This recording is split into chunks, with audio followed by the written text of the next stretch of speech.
Film kali ini merupakan lanjutan dari film pertama yang berkisah tentang seorang akuntan yang bekerja kepada klien-klien yang berbahaya, mulai dari mafia, kartel, gangster, dan organisasi kriminal lainnya. Intinya dapat duit aja, semua pekerjaan akan digas.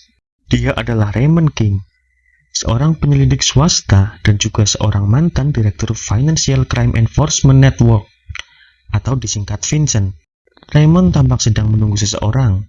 Ketika seorang wanita bernama Anais datang, rupanya wanita ini yang sedang ditunggu Raymond. Raymond meminta bantuan Anais untuk mencari keluarga asal El Salvador bernama Gino dan Edith Sanchez, serta putra mereka Alberto.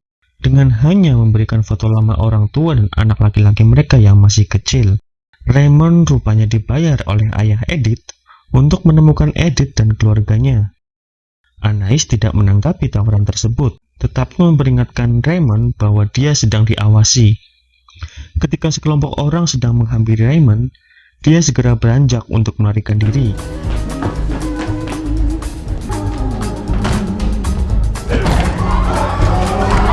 Sudah memperkirakan bahwa usahanya akan sia-sia, Raymond tampak meninggalkan pesan dengan menulis sesuatu pada lengannya.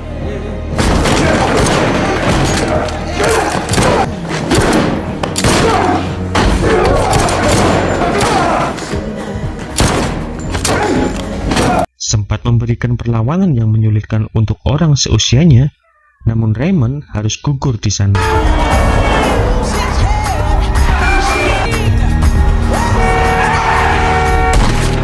Anais keluar dari kekacauan itu dengan santai dan tenang, bahkan saat ada seseorang pria bernama Cobb sedang membidiknya.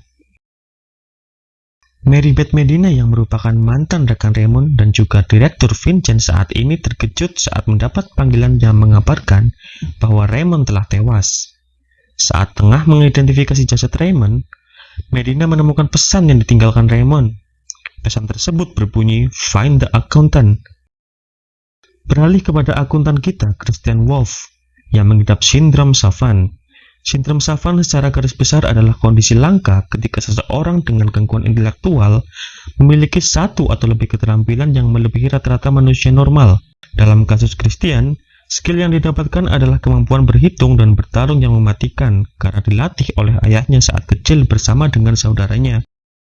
Beralih kembali kepada Medina yang sedang mengunjungi tempat tinggal terakhir Raymond. Di sana dia mencari segala petunjuk atas kematian Raymond. Dalam pencariannya itu, Medina menemukan sebuah kartu nama bertuliskan Harbor Neuroscience Academy. Menindaklanjuti temuannya, Medina menghubungi nomor tersebut untuk menemui Christian Wolff. Dalam panggilan itu, Medina menyebutkan bahwa dia menemukan setumpuk berkas penyelidikan milik Raymond. Dia meminta bantuan Christian menyelidiki sebab kematian Raymond. Raymond King dan Christian sebelumnya telah bekerja sama dalam kasus sebelumnya. Mereka juga punya masa lalu yang membuat mereka memiliki hubungan yang dekat sebagai rekan.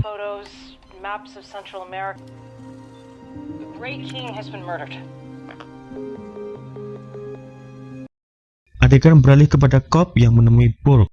Rupanya, pada kejadian sebelumnya, Anais memang target untuk dieksekusi Cobb. Burke ingin Anais dieksekusi karena takut Anais akan mengejarnya karena dosa di masa lalu.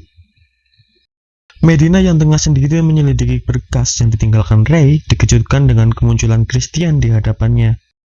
Christian sepakat untuk membantu Medina menyelesaikan apapun yang Ray sedang kerjakan saat sebelum kematiannya. Christian mulai menyusun kolase foto-foto penyelidikan Ray hingga mendapat petunjuk tentang apa yang sedang Ray kerjakan. Seperti yang kita tahu, Ray sedang menyelidiki tentang keluarga Edith atas permintaan ayah Edith.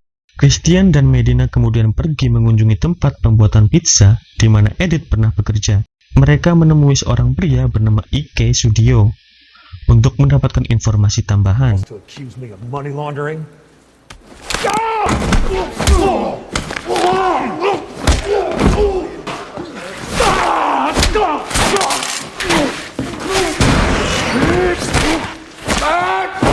Who's your contact?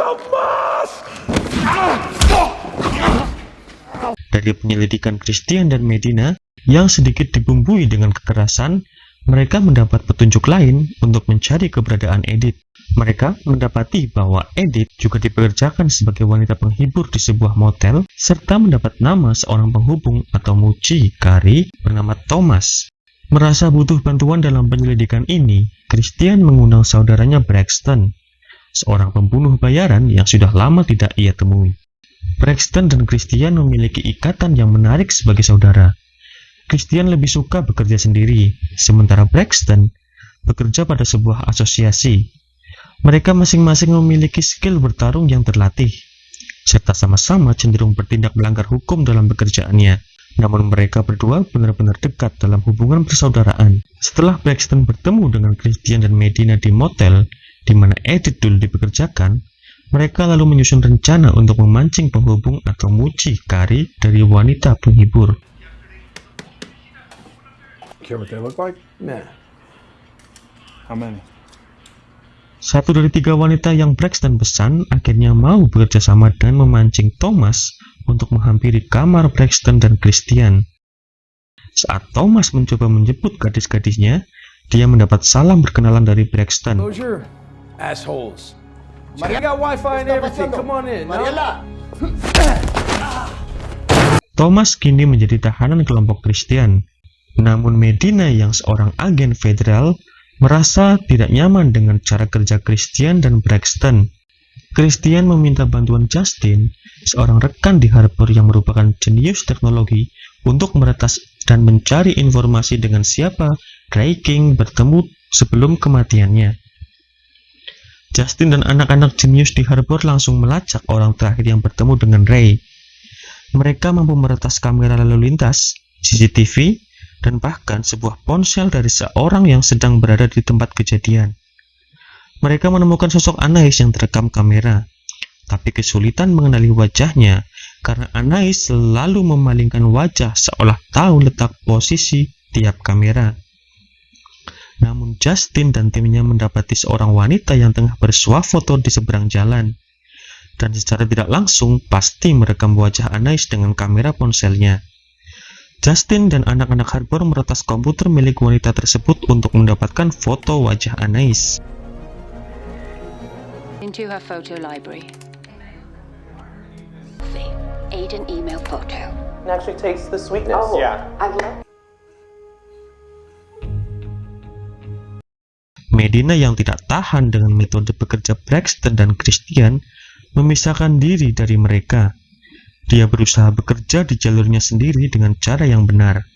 Sempat menemui jalan buntu saat menginterogasi Thomas, Medina menunjukkan foto jasad Ike Sudio yang tampak mengenaskan karena disiksa dengan memasukkan tikus hidup ke dalam mulutnya. Mulai kepikiran dengan masa depannya, akhirnya Thomas setuju untuk memberikan informasi bahwa Ike bertugas untuk mencuci uang dari kartel dan bisnis perdagangan manusia, narkoba, dan bisnis lain yang melanggar hukum. Medina kemudian menyodorkan foto keluarga Edith. Rupanya Thomas mengenali Edith sebagai salah satu wanitanya dahulu. Namun Edith menghilang setelah kecelakaan mobil 5 tahun lalu dan tak pernah terlihat lagi. Medina hampir mendapatkan nama dari Thomas, namun tiba-tiba Cobb yang sudah diperintahkan untuk menghabisi siapapun yang akan menyeret nama Burke menembakkan peluru terhadap Thomas untuk mencegahnya membuka mulut.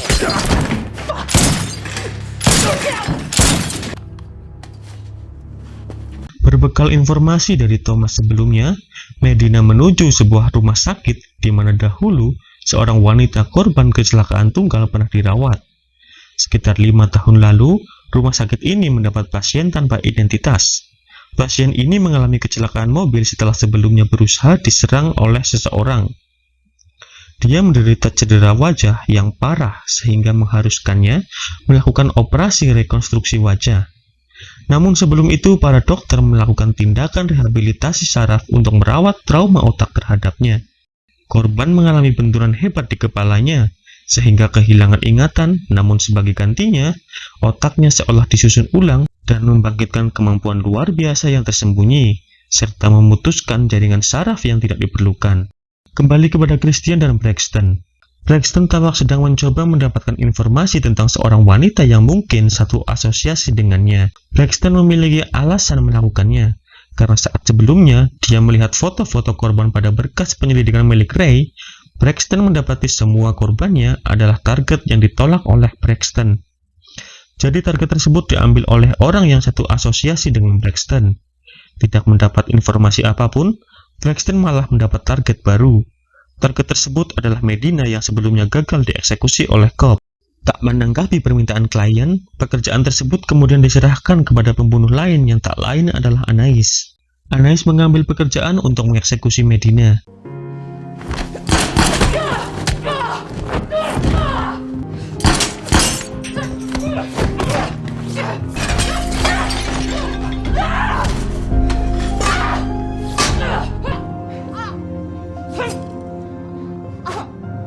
Setelah menyelesaikan tugasnya, Anais secara tidak langsung mendapatkan kembali ingatannya tentang kehidupannya di masa lalu. Ingatan itu terpancing saat Anais menatap foto wajah Alberto, putranya. Kita juga diperlihatkan sedikit kilasan masa lalu ketika Edith dan keluarganya ditangkap kartel saat melarikan diri dari El Salvador menuju Amerika. Anais kehilangan suaminya yang dieksekusi oleh Burke, sementara putranya Alberto ditahan di Juarez oleh Burke. Klien yang membayar untuk mengeksekusi Medina adalah Burke. Burke merasa kesal karena target yang diminta ternyata masih selamat. Burke meminta Cobb untuk pergi ke Juarez dan mengubur semua anak-anak di sana tanpa meninggalkan jejak yang menghubungkan kepada Burke. Christian juga berusaha menuju Juarez, sepertinya untuk menyelamatkan Alberto. Sempat selisih paham dengan Braxton, namun ikatan saudara memang biasanya sedikit dibumbui adu mulut sebelum mencapai kata sepakat.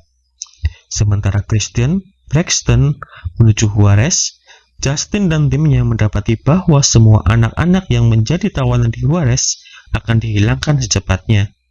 Christian dan Braxton lalu bertindak secepat mungkin menuju Juarez dan terjadi aksi tembak-tembakan yang intens.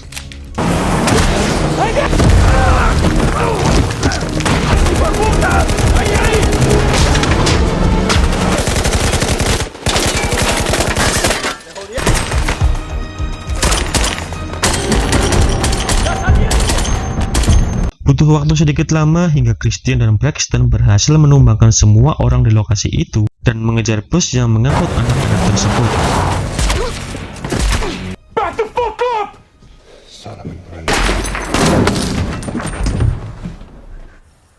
Setelah berhasil mengalahkan Cobb dan anak buahnya serta menyelamatkan semua anak-anak, mereka membawa anak-anak itu ke tempat aman.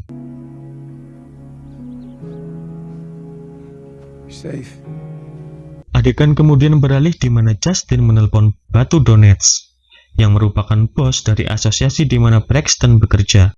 Justin meminta Batu mengakhiri kontrak untuk Maribeth Medina. Batu berkata bahwa kontrak akan terus berjalan hingga target atau klien telah tiada. Burke kembali menelpon Batu untuk meminta Batu segera memenuhi kontraknya, yaitu mengeksekusi Medina. Namun seperti yang Batu bilang, kontrak akan terus berjalan sampai target dieliminasi atau pemberi kontrak yang dieliminasi. Dengan maksud mengucap selamat tinggal yang sebenarnya terhadap Burke, Batu mengirim Anais untuk menghabisi Burke. Film berakhir dengan Medina yang selamat dari upaya pembunuhan terhadapnya, sedang menyita dan menyelidiki semua bisnis kriminal yang dimiliki Burke. Sementara Christian dan Braxton mengantarkan Alberto menuju Harbor. Tamat. Secara singkat, film ini menceritakan Ray yang dimintai tolong oleh seorang ayah untuk mencari keluarga putrinya. Namun tanpa sadar, penyelidikan Ray ternyata mengarah kepada Burke. Tidak ingin bisnisnya terganggu, Burke meminta semua orang yang terhubung dengan penyelidikan Ray dihilangkan. Setelah kehilangan Ray, Medina yang merupakan mantan rekan kerja Ray meminta Christian yang juga memiliki hubungan rekan dengan Ray di masa lalu untuk membantunya menyelidiki kematian Ray. Hingga ditemukanlah sebab bahwa Ray meninggal bukan karena berusaha menemukan keberadaan Edith, tapi karena Ray sudah menemukan Edith. Edith adalah Anais, orang yang sempat dimintai bantuan oleh Ray. Dan Anais adalah Edith, wanita yang kehilangan keluarganya karena Burke. Film ini banyak berisi aksi balas dendam namun juga memiliki nilai yang dapat kita ambil.